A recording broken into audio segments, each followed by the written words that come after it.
Alright, take care, everybody. Okay. Hey, my Legion, how y'all doing today? I was suggested, I got video requests from MovieM at about, talking about the horror movie franchises like Halloween and Friday the 13th and Nightmare on Elm Street and also the Chucky series. Now, I actually did the Child's Play series. Well, Child's Play, then it became Chucky.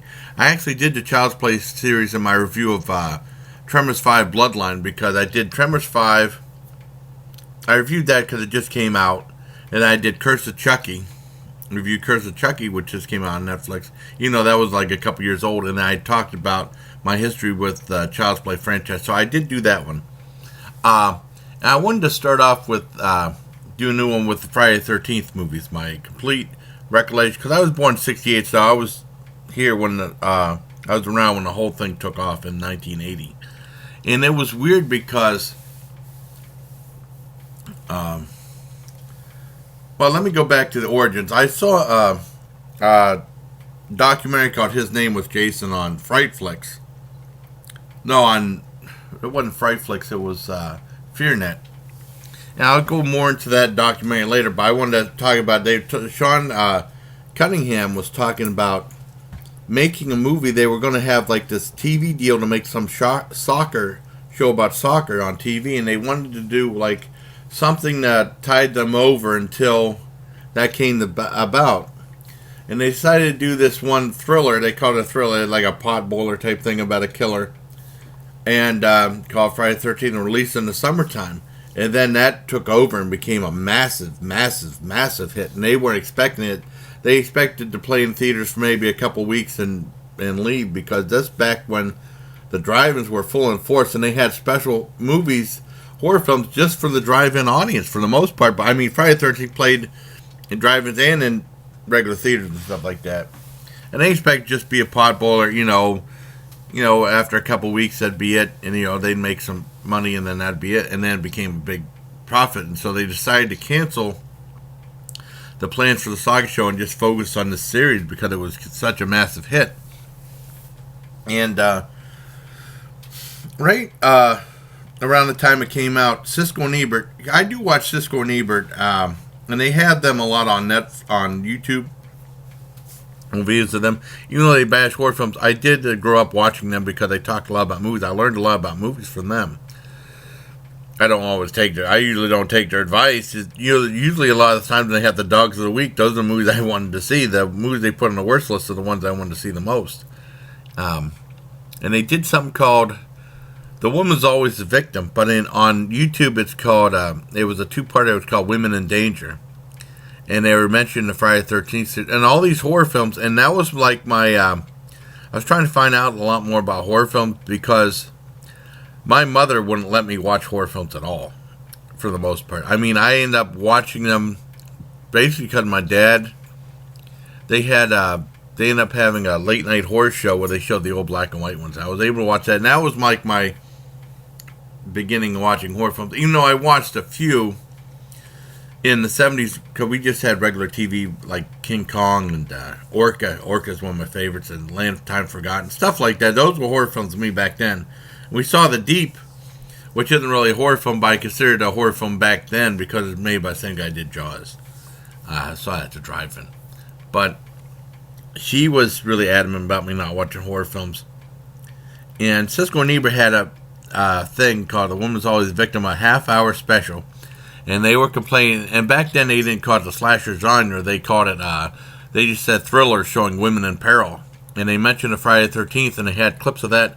And I guess that the guy from Fangoria magazine, because of that, Siskel, that's how I found out about the movie I Spit on Their Grave. So, I mean, I do credit them for letting me find out about a lot of these movies. A lot of these movies I found out because I always would check the newspaper, and they had the ads for the movie. They had like full-blown ads, and they were cool, especially for the drive-in ones.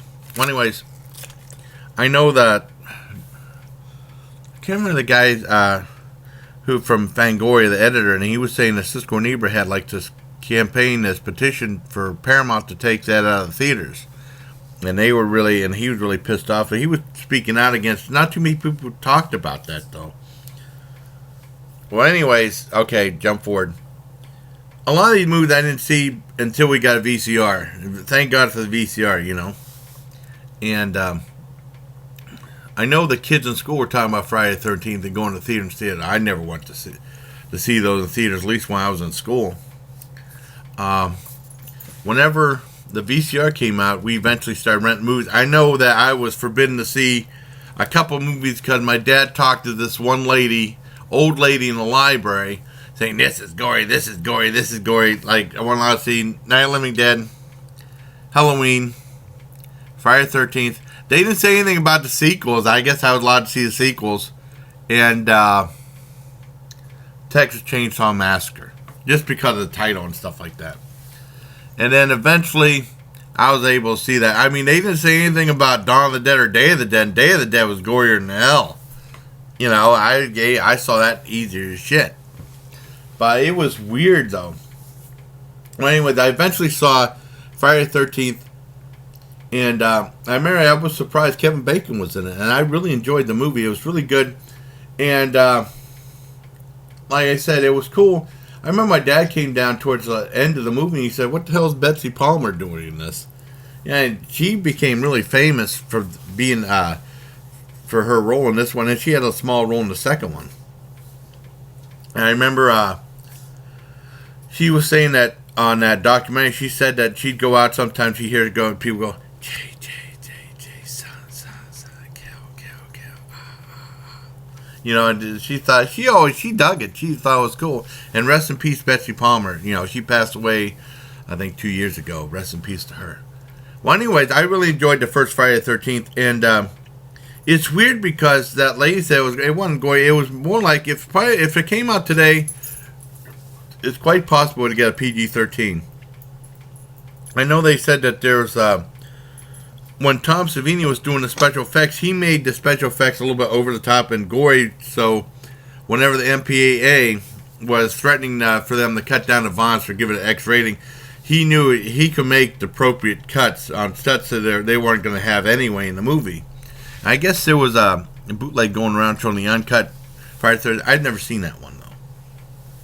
Maybe they might have it on YouTube, but you never know. Anyways, I really enjoyed the first one. The first one's a fine movie. It's a classic. And I give it a 9 out of 10. I know I remember seeing it again on Netflix a few years back. Not Netflix, FearNet. When we had the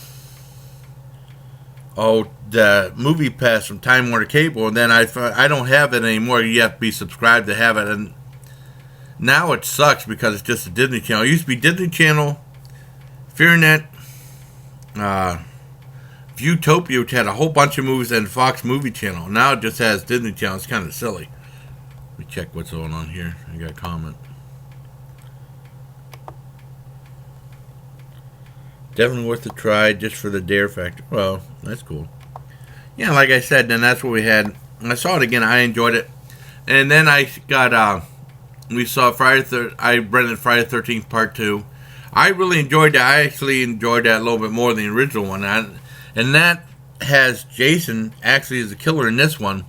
And that's the one where he had like the sack with the one eye cut all over his head. And I actually bought the DVD when they were selling for $5 a piece at Walmart. I bought that. I really enjoyed that one. That's a great one. And then I saw Friday the 13th Part 3. Well, and that gets a 10 out of 10. Friday the 13th Part 3 in 3D. And that's the one, like, about halfway through, Jason gets his hockey mask, and that becomes, like, the trademark of the movie. Because I thought, I saw that because when I didn't get a VCR until, like, 85 or something, I tried to catch up on the past videos. I assumed they were all hockey masks, and they weren't. These were different. He eventually got the hockey mask in the third one. And I really enjoyed that. That's a 10 out of 10. I remember it was in 3D, and my Uncle Wayne said that he said he was a manager of theaters back then, and he passed away a few years back, so rest in peace, Uncle Wayne. And he was talking and saying how good the 3D was in that movie. I never saw it. That's back when the 3D was super popular. I never saw any of the 3D movies back then in the 80s at the theater. That would have been cool. And That was a great movie. I remember I got some from the movie poster place, a poster from Friday the 13th. I put it in the inside of my door. And my mother saw it. She said, I don't want him having that. He has to take it down. Bitch. You know, and it was terrible when... and I had, like, the glasses. You know, I wish I still had that. I don't have any of that stuff anymore. But it was cool. And I also remember when I went in the Army in Fort Bragg. Not Fort Bragg. In Garlstedt, Germany, in Linderhof. They had... I remember buying... they had, like, a book store. They had a whole bunch of bookstores and stuff. And they had the book for Friday the 13th Part 3. I remember buying it. I read it, like, in one day, and I really enjoyed it. And it gave a little more depth to some of the characters and a little more... different storyline. That's a really good book if you can find it. I don't have it anymore. I think I gave it away to someone, and that was cool. And then came Friday the 13th, the final chapter, and of course it wasn't the final chapter, and that was a really good one. I remember enjoying that immensely with Corey Feldman in it, and also they had Tom Savini on David Letterman. And Tom Savini was showing like some of the special effects, including the animatronic. I don't know if that's what they call it, with Jason, and he showed them sliding down the thing with Jason. You know, there's the part where his head slides down the machete, and he had like the animatronic that showed him doing that, and they demonstrated on David Letterman. That was pretty cool. And that's a great movie. That's a 10 out of 10 right there. And then I saw my favorite of the franchises, Friday the 13th Part 5, A New Beginning. I love that one. I know a lot of people, some people hated it. On the documentary, people said it was like a fake Jason. A lot of people felt they were cheated in that one, but I really enjoyed that one. I thought it was really good. And I mentioned that there was a thing on that, one of the horror movie groups I'm in, asking about what's your favorite of the Friday the 13th movies? And I put Part 5. I said, forgive me, I'm putting Part 5 down. A lot of people agreed with me and said that was an underrated classic. So I agree. That was cool. And no one put down Part 8. I know that. They put down everything else except Part 8. Part 8 sucked. But I'm going to get to that when I can in a minute. And like I said, I really enjoyed that movie. And it has that one blonde that with the big knocker saying it's showtime and stuff like that, and she goes like this. She was nice looking. I wonder what happened to her. And it had Reggie the Reckless in it, who was playing, who was also on Different Strokes. I mean, it was played Arnold's best friend. I think that was the only movie role he had. And it had the one guy, I can't remember his name, that was in Tour Duty, that was in Joanna Man. He was in there too. I think this came out right before... No, Alice. Alice is trying to sniff around and try to get on the table for food. No way. I'm with Alice right now. Oh, Alice, I love you. Alice. Alice loves Friday the 13th too, don't you, puppy? Don't you, puppy? Oh, Alice, my googie. I love you. You know, like I said, I was a big fan of the fifth one. And they had some good things, including the flare in the mouth. That had to hurt. And then I remember along came Part 6. I think it was Friday the 13th Part 6, Jason Lives, I think it was called. And what happened with that one was, I remember I got Alice Cooper cassette. That's back when cassettes were big. Constrictor, and it had that song "He's Back," the man behind the mask, which was a theme song for that. I remember seeing a video. I only saw a part of it, the music video for it. It's a great video. And I think it's on YouTube now, and it's a great movie. And I remember renting it, and I remember someone saying it incorporated something that the other Friday the 13th didn't have, comedy, because there was like some jokes and stuff like that. But I really enjoyed the movie. It was very entertaining. A little bit, it was far-fetched in its own way, and that's when it started to show like they spent a little more money on when they had a little more fancier effects and stuff. Like that thing with RV coming down the side, and you see the sparks coming off and stuff. It was a good movie. I really enjoyed that one. A little bit different than the other ones. I remember buying that on buying that on DVD too when it came out, because I haven't seen that. That's one I rented. I only saw once. I didn't see much later until we got it on DVD.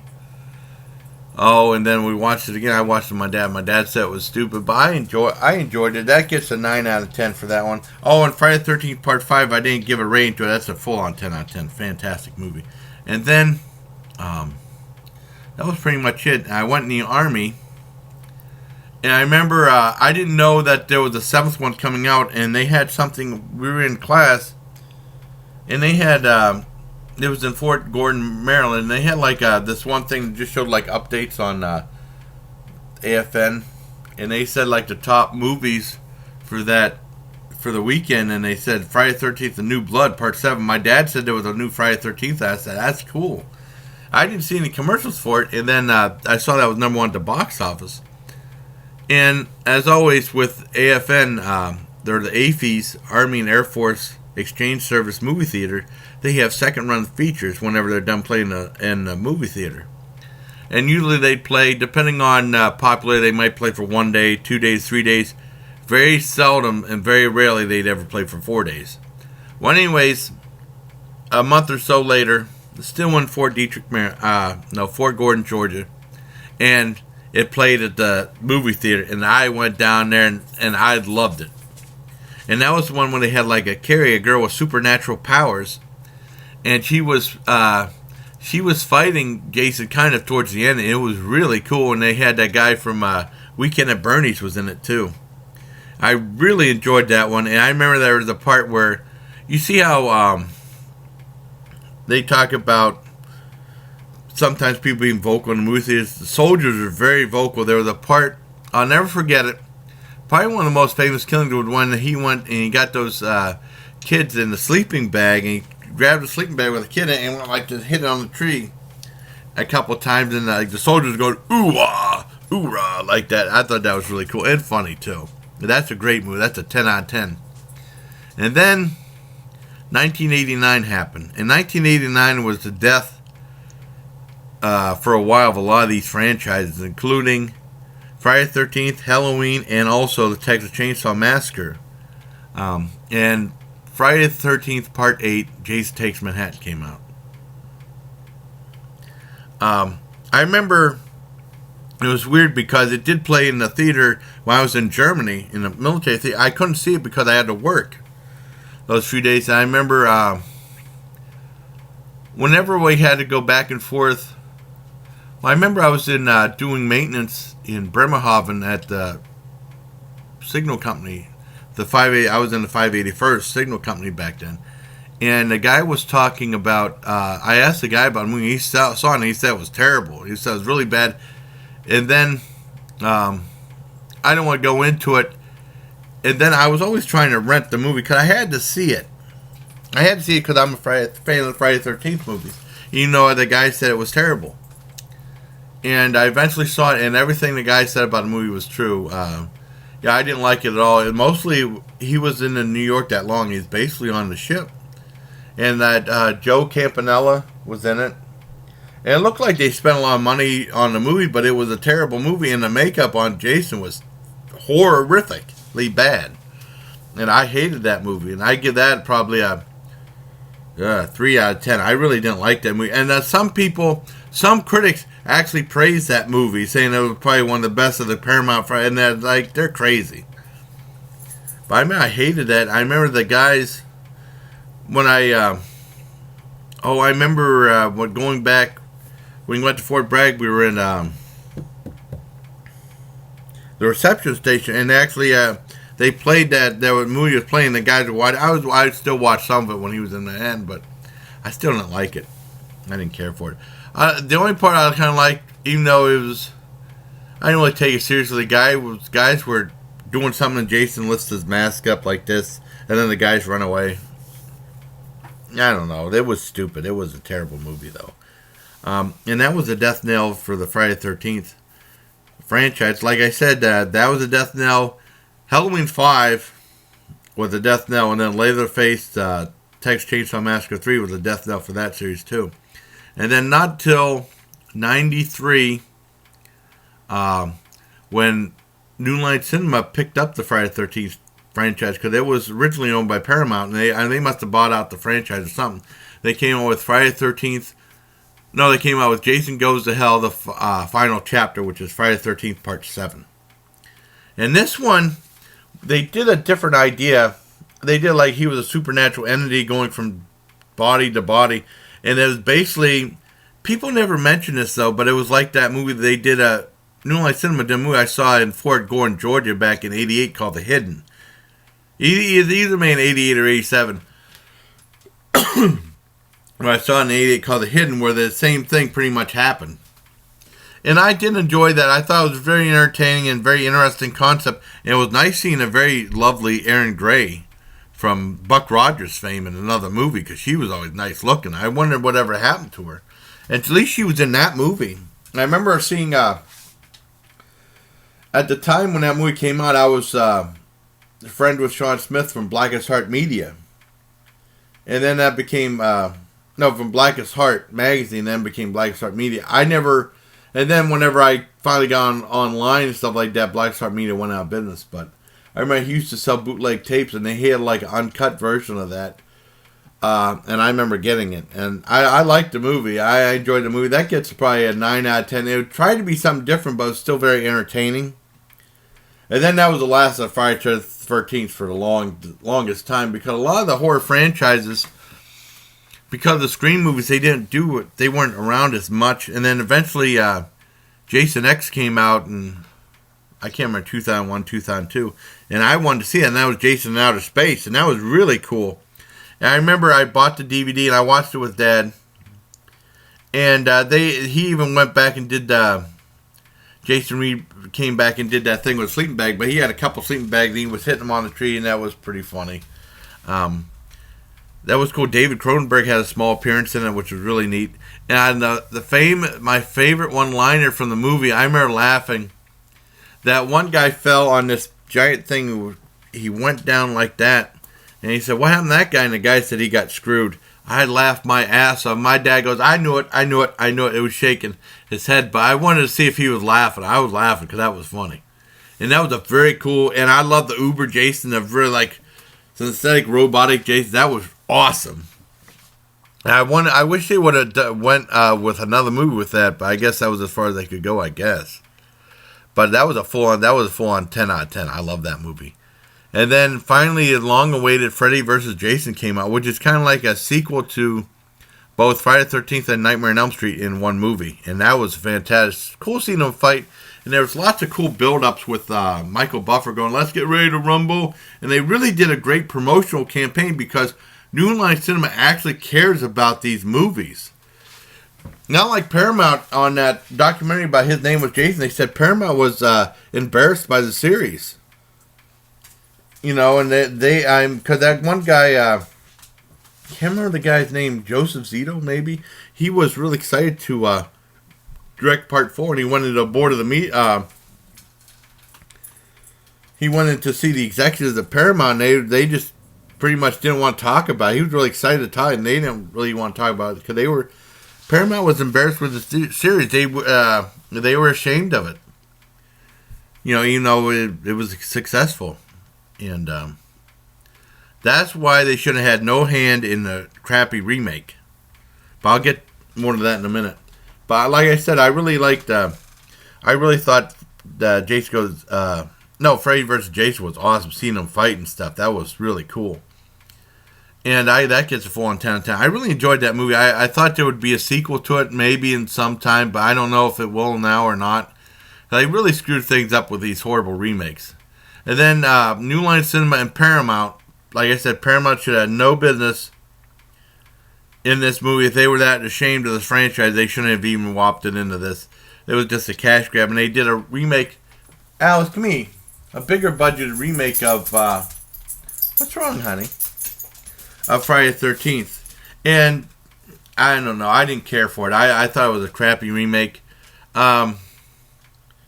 They tried to humanize them too much, and it just didn't have much depth to it. And they just tried to do the original one, but it was weird because the original one, Mother was a killer, but mostly this is about Jason the hockey mask and stuff like that. But it just didn't work. I didn't care for it. I gave that Oh, 5 out of 10. That's probably the worst. Next to, well, I'd probably give it a probably 3 out of 10.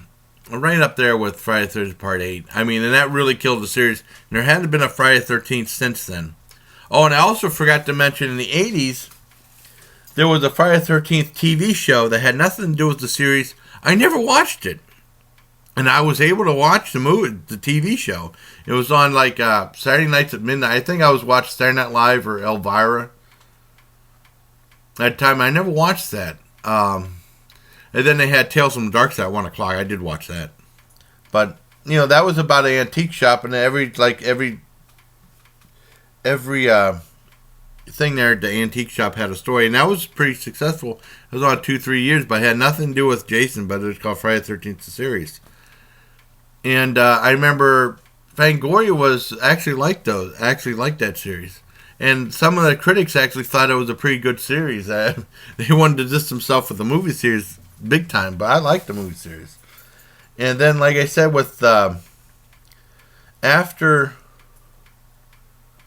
the remake, before the remake, there was a documentary Anchor Bay put out called His Name Was Jason. I saw that a few years back, and that was a very, very entertaining film about the history of the franchise and about Siskel and Ebert not liking it. And can't remember the guy, I keep wanting to say Tommy Two-Tone. No, Tony Timpone from Fangoria. That's if I'm pronouncing his name right, was bitching about their thing on it. But I really liked His Name Was Jason Gets a Full Antenna. I saw that on FearNet again. And that's pretty much everything for the Friday the 13th thing. I did a thing about me playing Jason and I did like a little spoof of my own Friday the 13th movie with some humor in it and stuff like that. I thought that was kind of cool. That came out 2014, I think. And that was pretty much it for the Friday the 13th. I don't think, maybe we'll see them come back or I don't know. But I mean, for the most part, I really enjoyed the Friday the 13th movies, minus the shitty ass remake and the god awful. Well, they're both off of Part 8 and the lousy remake. They need to stop remaking these movies because they're killing the franchises. I mean, if you like seeing the movies, don't opt for them to do remakes. Ugh. Just have them do another regular sequel. And get right to the action because the remake is just building up to a story we all know about. If you're a horror fan, the horror fans go to see this movie and they already know the story. So why go through the whole thing of building up the story again? That's just like doing a Spider-Man origin story again and again and again. We already know Spider-Man. Just go with sequel, show him to fight the bad guys. He's always Spider-Man, let's go. And it's like, he's always Jason, let's go. Instead of wasting half the film trying to build up them finding out the whole story, hell with that.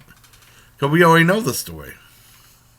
But that's my history of the Friday the 13th films franchise. I hope you like this very long video. And until next time, everybody, please take care of my Legion. For me and Alice. And Maggie's in the small bedroom, but Maggie did come out some. Maggie's in the small bedroom. Alice is out here. So, and I'm watching her till Tuesday. Unless my sister changes to Wednesday or something like that. You never know. So until next time, everybody, please take care of my Legion. Oh, it stinks.